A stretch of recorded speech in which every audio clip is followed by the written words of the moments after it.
Assalamualaikum warahmatullahi wabarakatuh. Selamat sore abang dan bapak semua. Pada sore hari ini kita akan memaparkan materi tentang subholding gas, strengthening performance and unlocking opportunity through enterprise risk management oleh PT Perusahaan Gas Negara Tbk. Untuk daftar isi paparannya ada sebagai berikut. Yang pertama, paparan ini dimulai dengan memperkenalkan PGN sebagai subholding gas Pertamina yang memiliki peran strategis dalam rantai pasok gas nasional. Berdasarkan slide awal, PGN mengelola portofolio bisnis yang sangat luas, mulai dari upstream, midstream, hingga downstream, termasuk jaringan pipa 33.505 km, infrastruktur LNG, dan layanan pelanggan rumah tangga sampai industri. PGN juga mengoperasikan bisnis beyond pipeline seperti LNG trading, LNG bunkering, hingga mobile refueling unit.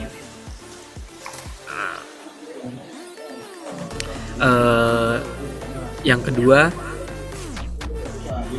dijelaskan struktur Direktorat Manajemen Risiko PGN yang terdiri dari 3 pilar, yaitu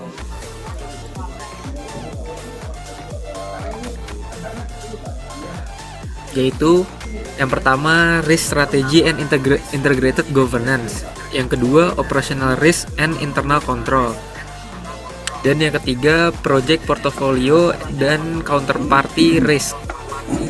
Masing-masing menangani penyusunan strategi risiko, pengawasan, kontrol internal, penanganan risiko operasional, hingga manajemen risiko proyek dan portofolio.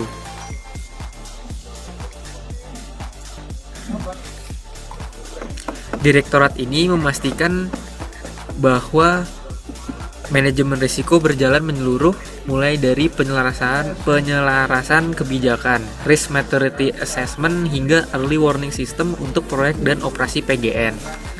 Ketiga, PGN menghadapi tantangan dan tekanan lingkungan bisnis.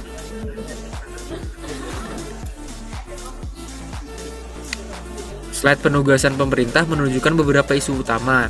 Yang pertama ada HGBT, harga gas bumi tertentu, yang menurunkan margin perusahaan. Yang kedua ada jar gas rumah tangga dengan keekonomian rendah dan minat pelanggan yang masih terbatas.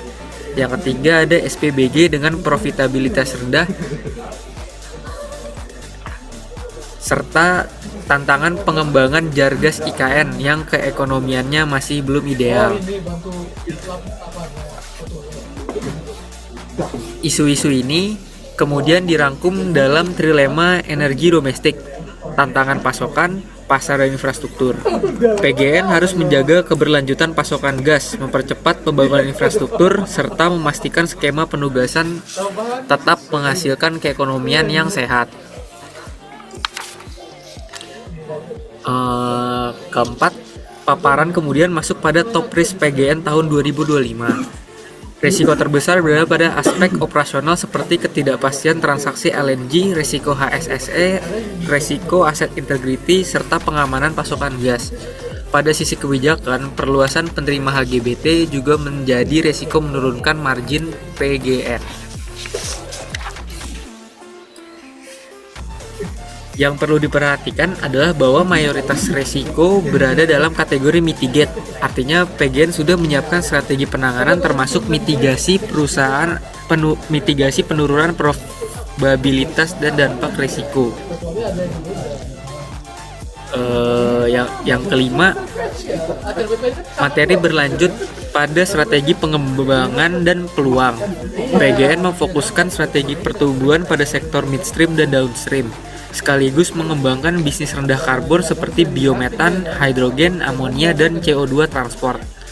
PGN juga memperkuat integrasi infrastruktur, terutama pada titik-titik regasifikasi dan LNG hub seperti Arun, Cisem, serta Semanggi Dumai. Lalu pada bagian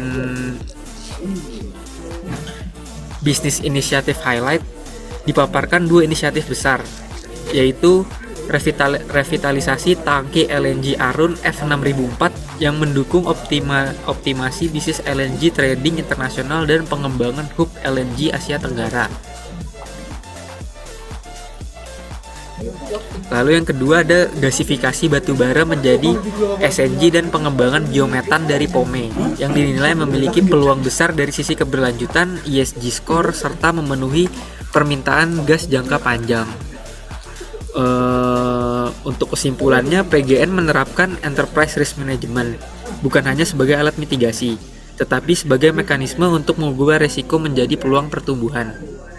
Dalam lingkungan bisnis yang penuh ketidakpastian, PGN berupaya menjaga keandalan pasokan, meningkatkan efisiensi operasional, serta mengembangkan energi rendah karbon sebagai masa depan bisnis gas nasional.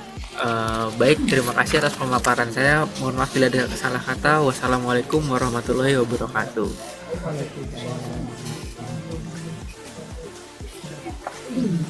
Terima kasih Pak Arsyad. Nggak dibahas ya? Makasih ya. Sangat menginspirasi.